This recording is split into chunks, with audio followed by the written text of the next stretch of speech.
¿Cómo les va? Bienvenidos a la UNAM Responde. Los saludamos con mucho gusto en este espacio informativo en el que día con día estamos atentos al trabajo de científicos, de creadores, de humanistas, de deportistas y de toda la comunidad universitaria que constantemente está generando conocimiento y actividades que tienen que ver, por supuesto, con obtener medallas, pero también atentos a problemáticas que se van presentando, como la situación con el volcán Popocatépetl.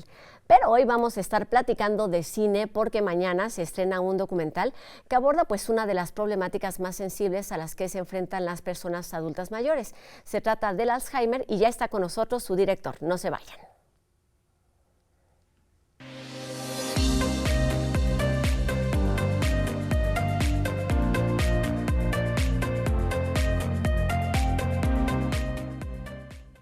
Juana es una mujer de la tercera edad que se resiste a perder sus memorias e intenta recuperar su identidad. A esta batalla se suma su compañero de vida, Jorge, quien le habla sobre los recuerdos, todos aquellos que les hicieron salir de Chile y migrar a México. No son horas de olvidar es el nombre de esta película sobre el tiempo, la memoria y también sobre el Alzheimer como un exilio obligado. Y bueno, para platicar sobre este documental que fue producido como parte del programa de óperas primas de la ENAC, nos acompaña su director, David Castañón Medina, quien es cineasta, por supuesto director, y además también guionista y editor de No son horas de olvidar, egresado de la Escuela Nacional de Artes Cinematográficas de la UNAM y también de la Facultad de Artes y Diseño. ¿Cómo está, David? Bienvenido a la UNAM Responde. ¿Qué tal? Muchas gracias por invitarme. Muy bien, muchas gracias. Pues un gusto que estés aquí para platicarnos de No son horas de olvidar. Comencemos por el título y también por la premisa. ¿Qué es lo que da pie a este documental? Sí, bueno, desde el título, como bien dices, hay ya una propuesta, ya una postura de detenerse o de intentar luchar contra el Alzheimer o contra la pérdida de identidad. Y esa fue la premisa con la que yo justamente me acerqué a Jorge Osorio en su momento, a platicarle el proyecto, cuál era mi intención y demostrarle que de alguna forma, a partir del cine y de la conservación y de la indagación de la memoria, pues justamente podíamos generar imágenes simbólicas que representaran de alguna manera la memoria de Juanita, su esposa, que estaba padeciendo Alzheimer y que bueno, su memoria y su identidad pues están deteriorando conforme pasa el tiempo. David, por supuesto, una parte importante es la historia, estos testimonios, pero la otra, que es lo que te interesa, me parece, como director, es lo que quieres contar. ¿Qué de toda esa historia quisiste tomar y representar algunas cosas, pues repetir y retomar para convertir a este documental en un instrumento de memoria, como ya nos dices? Sí, bueno, mi intención siempre desde el inicio, en algún momento quizá cuando uno empieza los proyectos, sobre todo este tipo de proyectos que son de seguimiento, de personajes, de personas que uno va con su vida, pues a veces los tiempos se alargan mucho, pasan muchos años, y bueno, fue el caso de este proyecto que se alargó más o menos por 8 años, de que yo empecé la investigación a que lo concluí, se estrenó en el Festival de Morelia en 2020, bueno, pasaron 8 años. Y en algún momento pues sí perdí brújula, digamos, en ese tiempo de qué iba el proyecto, hacia dónde iba encaminado. Y creo que siempre regresar a la idea de que yo quería reconstruir la memoria, esa era mi premisa, mi idea central con la que yo empecé este proyecto, de indagar lo que hay en una memoria, en una mente, trastocada en este caso, y recuperar, de alguna forma representar su pasado, sus memorias. Entonces cada vez que me perdía pues regresaba a esa idea. Y creo que pues así logré de alguna manera pues cerrar el proyecto y solidificarlo, porque sí, hay muchos temas en la película, realmente se puede hablar de la pareja, se puede hablar del amor, el exilio. Se puede hablar del exilio, se puede hablar de la propia enfermedad del Alzheimer, de cómo es padecerla, de cómo es la gente que vive alrededor de sus familiares con esa enfermedad. Entonces sí hay muchos ángulos de donde se puede mirar la película, y otro ángulo también es quizá más el estético. También la película es una apuesta porque visualmente también intenta captar las memorias de Juanita, en este caso, materializarlas, darles un sentido, darles una forma a partir de distintos dispositivos que hay por ahí, que son libretas, que son VHS, videos, claro. Entonces, pues sí, hay una multiplicidad de temas, pero yo creo que muy bien organizados y en una forma que se van descubriendo poco a poco. pero finalmente todo tiene que ver con la memoria y ese es el eje rector para mí que me dirigió y que traté de no perderlo. Y creo que el tema más anecdótico, el que está más a flor de piel, es pues quizá el del amor o el de la pareja o la relación. Entonces por ahí como que esos dos temas son los principales. Claro, el contacto, el acompañamiento y como dices, la importancia de estar presentes aun cuando esta memoria y esta identidad se puede ir desdibujando. Hablemos de la otra parte, David, tú eres egresado de la ENAC, todavía era el CUEC y desde ese entonces hasta que se estrena la película hoy en 2023 han pasado muchísimas cosas. Cuéntanos de esos momentos claves que tiene que ver con la inscripción del proyecto al programa de óperas primas, por ejemplo, hasta la distribución y el estreno que sucederá el día de mañana. Sí, hace un camino largo, ya para este punto del 2023 y este estreno en salas comerciales pues son 10 años desde que yo empecé ahí como a intentar gestar una idea. Realmente yo esta idea la inicié o la investigación la inicié aún estudiando en la universidad, sin titularme aún en ese tiempo Centro Universitario de Estudios Cinematográficos, el CUEC, ahora ENAC. Pues yo todavía no concluía, no me titulaba incluso todavía del CUEC, cuando ya empezaba yo a desarrollar parte de la investigación. Entonces sí me ha tomado mucho tiempo y pues mucho tiempo también vida mía. También yo me he transformado en 10 años, pues he cambiado. Juanita, Jorge, la familia de Jorge, pues todos en 10 años hemos ido hacia otro lugar, hemos crecido y pues la película ha resistido también muchos embates como pues buscar financiamiento, como suspender la investigación porque pues no había los medios, no había las herramientas.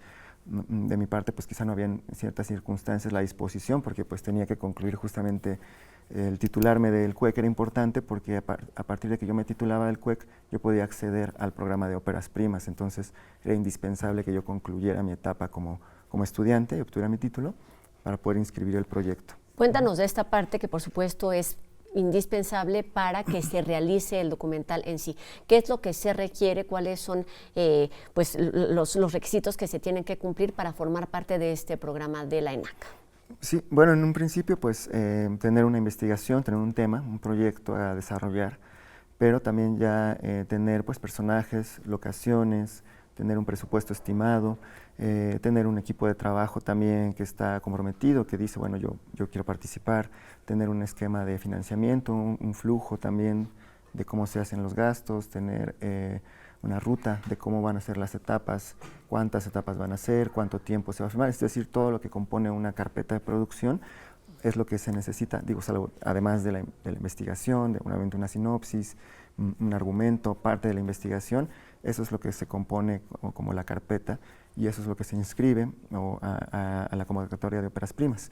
Y bueno, a partir de ahí hay una selección, se evalúa el proyecto, digamos, por sus cualidades en términos de producción, en términos de impacto, en términos de viabilidad y a partir de ahí pues ya se selecciona un proyecto de ficción y un proyecto de documental como en este caso. Y ahí sí hay tiempos muy definidos, se tiene que pensar en la producción, en la preproducción, en la realización, en la postproducción, en tiempos muy exactos. Cuéntanos de esta parte. Así es, como tenemos el respaldo de la ENAC, del IMCINE también, el respaldo institucional, pues sí hay tiempos marcados, hay entregas, hay calendarios, entonces bueno, hay que respetar todos esos procesos porque pues también hay gastos y hay un dinero que pues hay que ejercer en cierto momento. Entonces bueno, hay una cuestión de series administrativas que también son parte del cine y que uno como estudiante cuando está egresando pues de pronto se enfrenta también a esas estructuras, a cumplir, ¿no? Digo, a veces uno piensa que por uno ser autor pues puede tardarse y extenderse, pero pues no es esa la realidad muchas de las veces porque tenemos un respaldo y tenemos un compromiso con las instituciones, pues sí, hay tiempos muy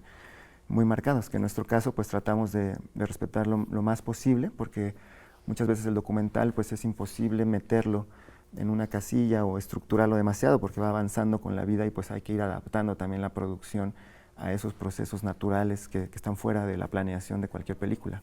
Cuéntanos de esto justamente, ¿por qué el documental? ¿Cuáles son estas bondades, estas características que te atraen de este género cinematográfico para contar una historia que puede contarse a partir de la ficción, de la animación, pero tú elegiste el documental? Sí, bueno, en mi caso fue un camino natural, digamos. Yo cuando ingresé al CUEC en ese tiempo, en 2000, que será en 2007, finales del 2007, pues no tenía muy claro realmente lo que era el documental, ¿no? Fue un descubrimiento, fue un hallazgo de la escuela, de las cosas que yo le agradezco al CUEC de cómo se nos enseñó también cierto tipo de documental. Y empecé a hacer mis ejercicios naturales de la escuela, muchos de ellos documentales y también los de ficción. Corrí con la suerte de que pude hacer tanto los de ficción como los de documental, y pues fui descubriendo que a lo mejor era más eficiente en ciertas cosas del documental que en el de la ficción. Y eso lo comprobó también un corto que hice todavía dentro de la escuela en 2011, que se llama Días Distintos, que es un documental sobre un boxeador, que es Víctor Manuel Rabanales.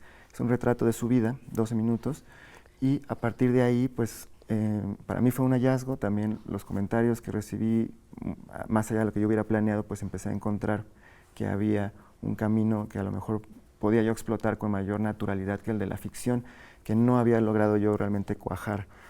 Hay dos, la metodología de la ficción documental, al menos para mí, es que la ficción sí se construye mucho desde cero, y el documental de pronto las cosas ya hay una base, que es la propia realidad, no porque en la ficción no exista, pero es muchas más filtros que tiene la ficción que el propio documental. De pronto yo lo puedo comparar con el dibujo, ¿no?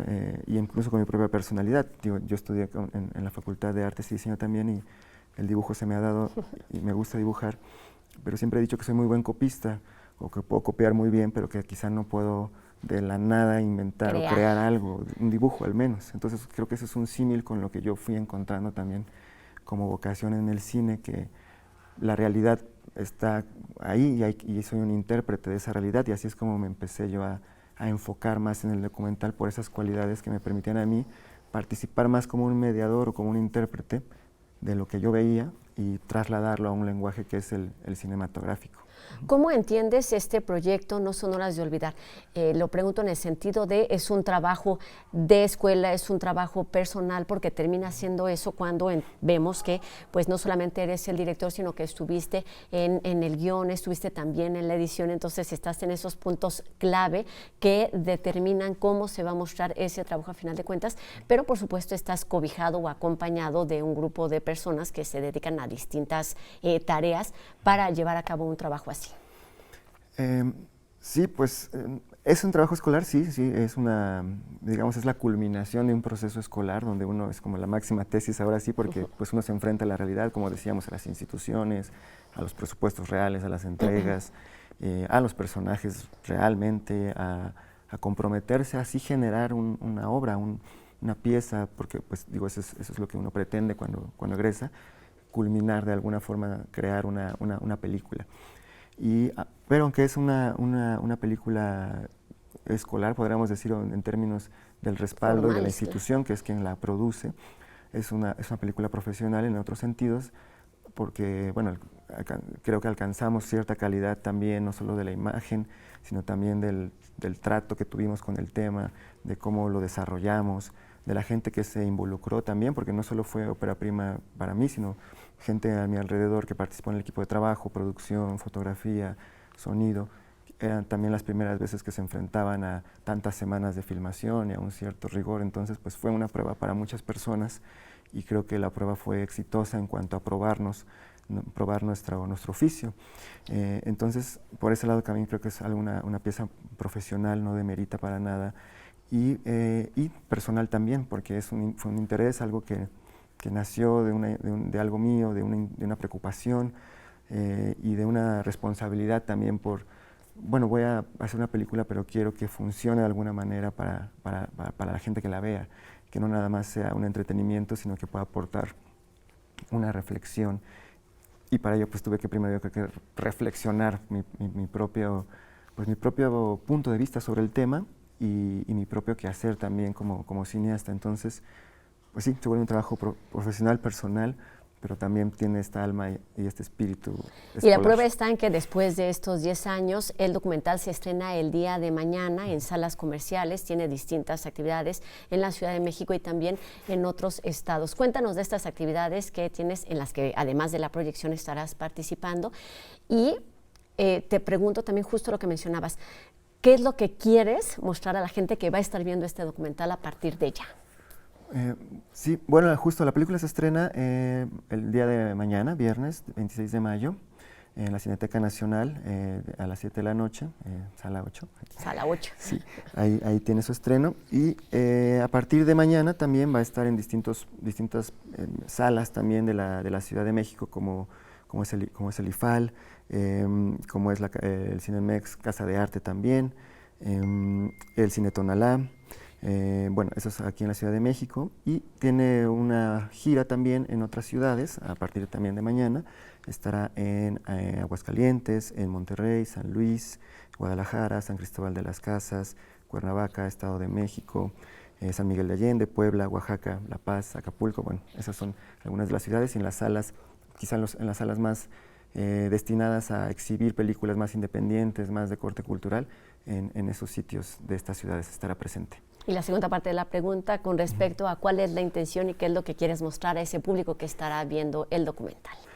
Sí, me gustaría que, bueno, la gente, ahora que se ha exhibido en algunas salas, en los festivales, y la gente se acerca al final, está muy sensible después de ver la película. Entonces, de entrada, sí es una película que nos confronta a nosotros mismos con nuestro contexto, con nuestros mayores, con el propio avance del tiempo, porque todo eso se puede detectar en la película. Entonces, de primera instancia, pues sí es una película sensible que puede tocar fibras, sí, tocar claro. fibras, pero al mismo tiempo también es una película que no es trágica en sí, sino que a pesar de todo lo que sucede en la película, su finalidad no es trágica ni exponer una tragedia, sino más bien generar una reflexión sobre estos temas, sobre el amor, sobre la vida, la memoria, la identidad. Y yo creo que el público que se ha enfrentado a la película ha sido muy extenso, desde joven hasta adultos mayores, gente en su mediana edad también, y la respuesta siempre ha sido de una empatía con alguno de los temas que se tocan, porque creo que finalmente la película, al ser el seguimiento de estos personajes de su vida, pues creo que sí logra retratar lo que es un momento de vida, y eso pues nos impacta como a todo mundo, creo, y es muy fácil también enganchar por ahí. Entonces creo que no la van a pasar mal. Digo, a lo mejor en un momento sí se van a sensibilizar y puede haber lágrimas, pero finalmente creo que la película deja una sensación pues esperanzadora al final. Grata. Que de eso se trata, porque lo decía al principio, el Alzheimer como un exilio quizás obligado puede entenderse de distintas maneras, y quizás a lo largo de nuestra vida nos vamos enfrentando a estos olvidos por decisión, por descuido, por la prisa quizá de la misma vida, y es importante detenernos a mirar lo que estamos haciendo nosotros, lo que están haciendo las personas a nuestro alrededor, y entender que somos parte de una familia, de una comunidad e incluso de un país. David, nos quedan 30 segunditos para terminar. ¿En qué estás trabajando actualmente? ¿Qué sigue para ti? Bueno, ahora estoy trabajando en un par de documentales. Uno es sobre unos atletas con discapacidad visual, y otro es un texto, un cine ensayo más enfocado a interpretar un texto científico que habla sobre distintas etapas del universo. Entonces, bueno, pues espero tener más oportunidades de mostrar mi trabajo y de estar aquí nuevamente. Así será, que tengas mucho éxito con estos proyectos, porque hay muchas maneras de contar la historia, aunque estemos hablando particularmente del documental. Gracias. David Castañón Medina, cineasta y egresado de la ENAC, muchísimas gracias por estar con nosotros, director de No Son Horas de Olvidar, que podemos estar atentos a todas estas proyecciones a partir de mañana, tanto en sedes de la Ciudad de México como en otros estados de la República, y pues todas estas actividades en las redes que estuvieron apareciendo aquí a lo largo de nuestra entrevista. Gracias, David, y mucho éxito. Muchas gracias por tenerme. Gracias. Gracias. Y bueno, vamos ahora con la Facultad de Estudios Superiores Acatlán, que a través de su programa de Humanidades lanza la convocatoria del concurso de cuento histórico, que ofrece 3 categorías de participación: estudiantes, egresados no titulados y egresados con título. La recepción de trabajos estará abierta hasta las 20 horas del 31 de mayo, así es que tienen todavía algunos días para ponerse creativos e inscribir sus cuentos en la página que está apareciendo en nuestra pantalla, donde también pueden conocer todas las características de esta convocatoria. Se trata de www.acatlan.unam.mx. Y como cada jueves ya está con nosotros Sandra Lorenzano, quien esta tarde nos cuenta sobre la periodista y escritora Rosario Castellanos.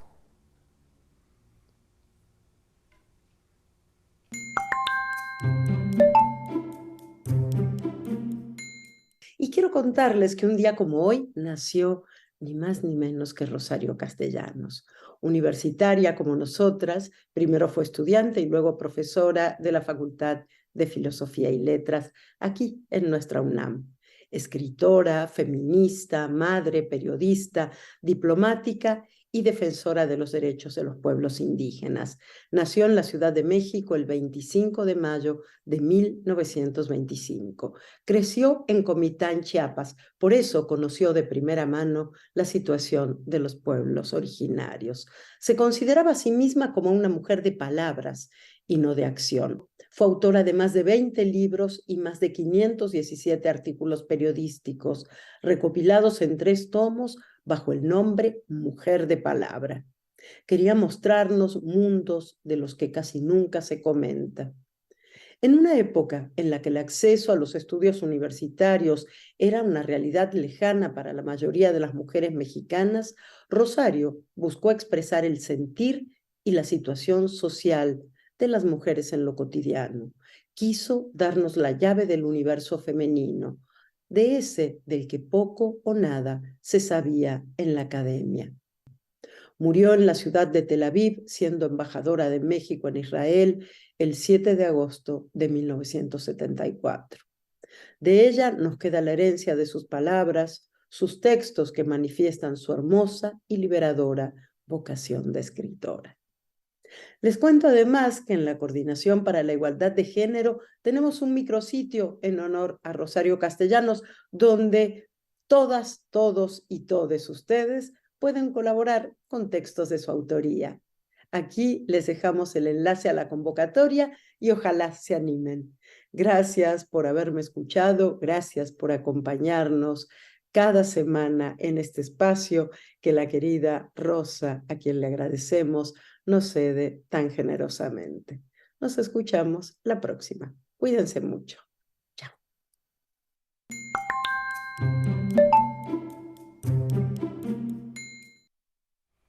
La actividad que presenta actualmente el volcán Popocatépetl no es la más intensa que se haya registrado y especialistas universitarios nos explican al respecto.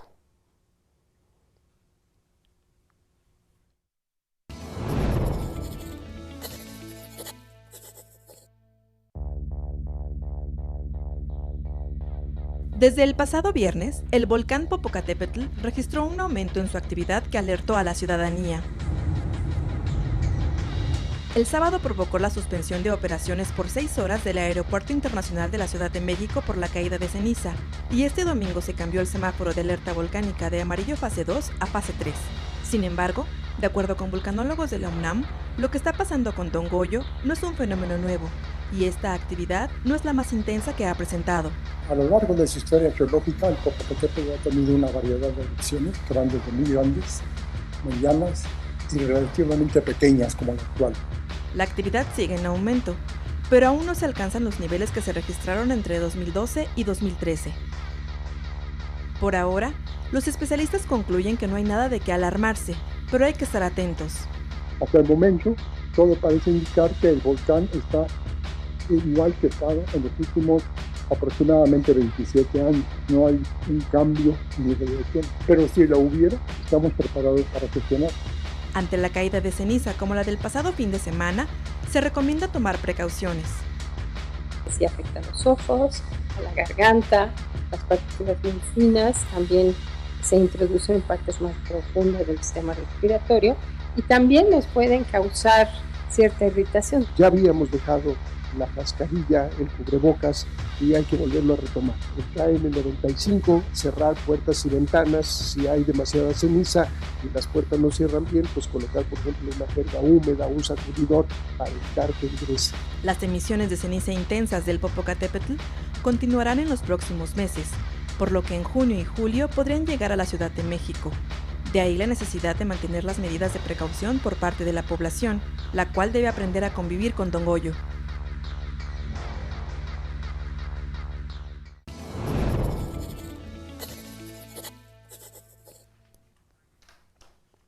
Hoy sabemos que el volcán Popocatépetl es uno de los más monitoreados alrededor de todo el mundo y es importante estar atentas a las comunicaciones que emiten pues tanto los especialistas como las autoridades, principalmente de las localidades que son más cercanas a este volcán. Y bueno, también ya para terminar este programa agradecemos a Noé Romero que nos acompaña en la lengua de señas y agradecemos a todos y cada una de las personas que hacen posible esta transmisión desde casa, desde máster, desde aquí en nuestras instalaciones de TV UNAM y por supuesto a todos ustedes que nos acompañan del otro lado de la pantalla.